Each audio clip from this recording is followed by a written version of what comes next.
আসসালামু আলাইকুম সবাই কেমন আছেন কাছে বা দূরে যে যেখান থেকে ভিডিওটি দেখতেছেন আশা করি সবাই অনেক অনেক ভালো আছেন আল্লাহর রহমতে আমরাও ভালো আছি আমি কল্পনা টাঙ্গাইল থেকে বলছি আজকে আরেকটি নতুন একটা ভিডিও নিয়ে আপনাদের সামনে হাজির হয়ে গেলাম আশা করি আপনাদের ভালো লাগবে ভালো লাগলে আমার ভিডিওতে একটা লাইক কমেন্ট শেয়ার করবেন আর আমার চ্যানেলে যদি নতুন হয়ে থাকেন তাহলে আমার ছোট্ট চ্যানেলটিকে সাবস্ক্রাইব করে আমার পাশেই থাকবেন এতে এখানে মিষ্টি কুমড়ার ফুল নিয়ে আসছি এই ফুলটা তো অধিকাংশ লোকে চেনে আপনারা হয়তো বা চিনবেন এটা মিষ্টি কুমড়ার ফুল গ্রামে তো অ্যাভেলেবল পাওয়া যায় শহরেও পাওয়া যায় তবে সেটা কিনে আনতে হবে আর গ্রামে দেখা যায় মা চাচিরা গাছ বনে সেখানে এই ফুলগুলো হয় উঠে নিয়ে ভেজে খেতে বেশ ভালো লাগে আর এখানে তো কিনা ছাড়াও পাই নাই শহরে তো কিনতেই হবে আর এখানে আজকে বাজারে গিয়েছিলাম বাজারে গিয়ে আমার এই ফুলটা কেন জানি মানে ভালো লাগলো মনে চাইলো যে এই ফুলটা নিয়ে ভেজে খাই কিন্তু এই ফুলটা আমি কখনো ভাজি নাই আজকে প্রথম ভাজবো কিন্তু দেখছি তো মাকে যে কীভাবে ভাজে আজকে ওইভাবে ভাজবো আর এখানে ধনেপাতা নিয়ে আসছি ধনেপাতার দাম এখন মোটামুটি কমেই গেছে 2 আটি 15 টাকাতে আনছি আর প্রথম অবস্থাতে 1 আটি 20 টাকা বা 25 টাকা এরকম নিচ্ছে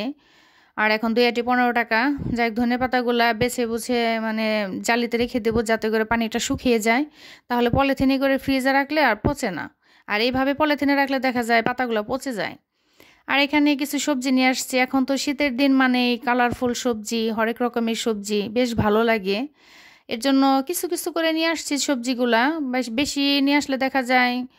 অনেক দিন চলে যায় মানে এত সবজি একসাথে আর খাওয়া হয় না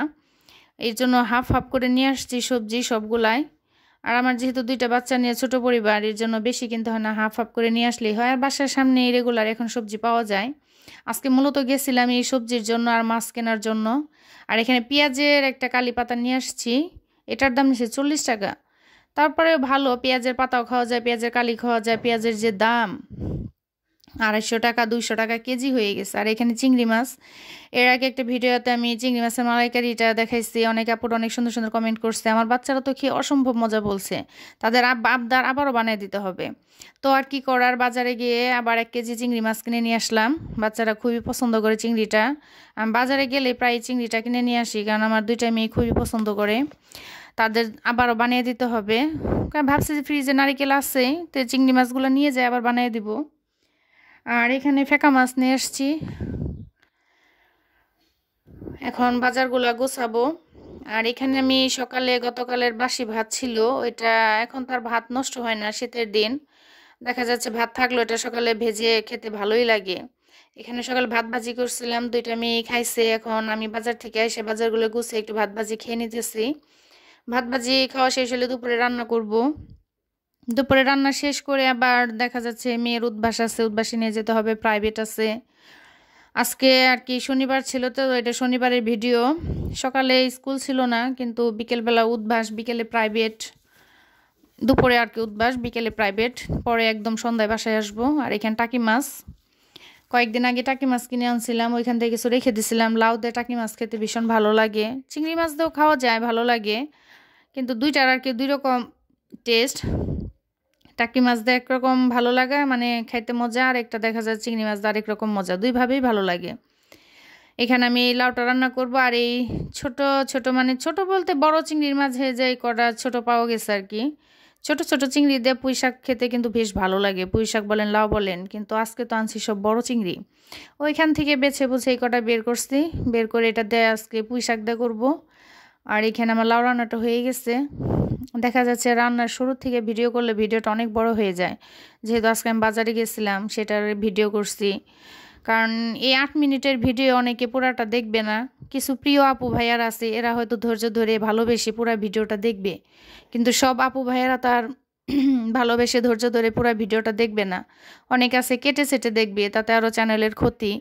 অনেকে আছে ভিডিওতে ঢুকে সাথে সাথে বের হয়ে যাবে ওটা তো আরও ক্ষতি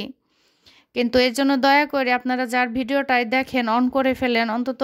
2-4 মিনিট দেখে ওয়াচ টাইমটা দেওয়ার চেষ্টা করেন শুধু আমারটা না যে কারো ভিডিও দেখেই আর শুরুতে একটা লাইক দিয়ে নেবেন না হলে পরে দেখা যায় লাইক দিতে ভুলে যান আর এখানে আমার চিংড়ি মাছ দিয়ে পুঁই শাকটা করা হয়ে গেছে পুঁই শাকটা একটু ভাপ দিয়ে নিয়েছিলাম আমার কাছে পুঁই শাক দিয়ে ভাবে চিংড়ি দিয়ে রান্না করে খেতে বেশ ভালো লাগে আর 2:30টার সময় মেয়ের উদ্বাস ছিল মেয়েকে উদ্বাসে দিয়ে গেছিলাম একটু 7টারে আজকে 7টারে মূল উদ্দেশ্য হচ্ছে আমি পোস্ত দানা শেষ হয়ে গেছে রোস্টের মশলা কারণ বাসায় টুকটাক মাঝে মধ্যে বাচ্চাদের রোস্ট করে দিতে হয়। আমি প্যাকেট মশলাটা ইউজ করি না, আমি মশলাটা একদম বানিয়ে দিই সব মশলা দিয়ে। আর এখানে আলু পকোড়াটা শেষ হয়ে গেছে বাসার, আর পোস্তদানা, এই দুইটার জন্যই গেছে, আর বাচ্চাদের জন্য নিউট্রেলা। এটা সকালে ব্রেড দেয়, বাচ্চারা খেতে বেশ পছন্দ করে। এই 3টা জিনিসের উদ্দেশ্যে গিয়ে দেখেন কতগুলো নিয়ে আসছি। চিয়া সিড, তারপর হচ্ছে মিস্টার নুডলস, পথিকের এই ব্রেডটা কিন্তু খেতে বেশ ভালো লাগে। আর এটা বারবিকিউর কুরমুরে, এটা আমি কখনো খাই নাই, মানে 7 দেখলাম, দেখে বেশ ভালো লাগলো, সেজন্য নিয়ে আসলাম। খেতে বেশ ভালোই আছে, মানে চানাচুরের মধ্যে যে মোটা মোটা লম্বা থাকে, আপনার বেশিরভাগ বোম্বে সুইটস চানাচুরের মধ্যে থাকে, ওইটার মতোই। আর এটা হচ্ছে নিমকি, সবাই চেনেন। যাই হোক, গেছিলাম 2টা জিনিসের উদ্দেশ্যে, দেখেন কতগুলো নিয়ে আসছি। আসলে হাতের কাছে যেটা দেখি ওইটাই নিতে মন চায়, যে এটা নিয়ে যায় সেটা নিয়ে যায়, কেনার আর শেষ হয় না। আমার মতো মনে হয় সব আপুরাই প্রায় এরকমই, একটার উদ্দেশ্যে যে দেখা যায় 4-5টা কেনা হয়। আর তো এগুলাকে এখন গুছিয়ে রাখবো। আর এই যে সকালে যে আমি ফুলগুলা কিনে নিয়ে আসছি, এটা সন্ধ্যায় ফুলগুলা ভাজবো। এই ফুলগুলা ভাজতে যে মার কথা খুব মনে পড়তেছে, কারণ সবসময় মা এগুলা করে খাওয়া, এখন তো অনেক দিন যাবত যাইতে পারতাছি না। মার কাছে গেলে ডালের বড়া, তারপরে ফুল ভাজা, তারপর আপনার পাতাকপি দিয়ে বড়া, আপনার কুমড়ো পাতা দিয়ে ভাজা, এগুলো মা করে দেয়, খেতে খুব ভালো লাগে। আমার কাছে আবার এই ধরনের খাবারগুলো খুব পছন্দ। আর ভর্তা বলেন, মরিচ বাটা বলেন, এগুলো আসলে নিজে করতে পারি না, কিন্তু খেতে পারি। আর সেজন্য আমি বাড়িতে গেলে আমার মা এগুলো আমাকে করে দেয়, আমি খুব মজা করে খাই, আমার খুব ভালো লাগে। কিন্তু করাটা যে কি ঝামেলা, মানে ভর্তা বানানো, মরিচ বাটা বাটা, আবার এই ফুলটা আজকে আমি ফার্স্ট টাইম ভাজছি। খেতে খুবই ভালো লাগে খেতে, কিন্তু করাটা অনেক কষ্টকর। কিন্তু চালের গুঁড়ি ফ্রিজে ছিল, বানানটা সহজে আছে, কিন্তু ঝামেলা মনে হয়, এর জন্য করা হয় না। আর বানাইতে যায় খুব মার কথা মনে পড়তেছে, যে মা এগুলা করে করে খাওয়ায়। মার কাছে যাওয়া মানে তো মজার মজার খাবার খাওয়া। আমার কাছে আবার মনে করেন এইসব খাবার খুবই ভালো লাগে, জানি না কার কতটা পছন্দ। পাতার বড়া বলেন, ডালের বড়া, এই যে ফুলের বড়া, এগুলো খেতে বেশ ভালো লাগে। এর জন্য বানাইতেছি, আর মাকে খুব মিস করতেছি। আর বানানো ফার্স্ট টাইম বানানো আন্দাজে মানে খুব ভালো হয়েছে, সবাই বললো, আমার নিজের কাছেও ভালো লাগছে। এই তো টুকটাক সব মশলা, ঘরোয়া মশলা দিয়েই পাতাটা ভাজানো হয়ে গেছে। পাতা না, সরি, ফুলটা মিষ্টি কুমড়ার ফুল ভাজা। এখন সবাই মিলে খাবো। এতক্ষণ ধৈর্য ধরে যারা আমার ভিডিওটি দেখছেন, তাদের অসংখ্য অসংখ্য ধন্যবাদ। এভাবে উৎসাহ দিয়ে, ভালোবাসা দিয়ে পাশে থাকবেন। এই তো আমার ফুলগুলা ভাজা হয়ে গেছে, এখন সবাই মিলে খাবো। আমার ফুলগুলা কেমন হয়েছে কমেন্টে জানাবেন। ভাজা অনেক মসমস হয়েছে, কারণ চালের গুঁড়ি দিচ্ছি, সেই জন্য অনেক মসমস হয়েছে, খেতে খুবই মজা হয়েছে। খাইতেছি, আমার কথা মনে করতেছি। সবাই ভালো থাকবেন, আমাদের জন্য দোয়া করবেন। খুদা হাফেজ।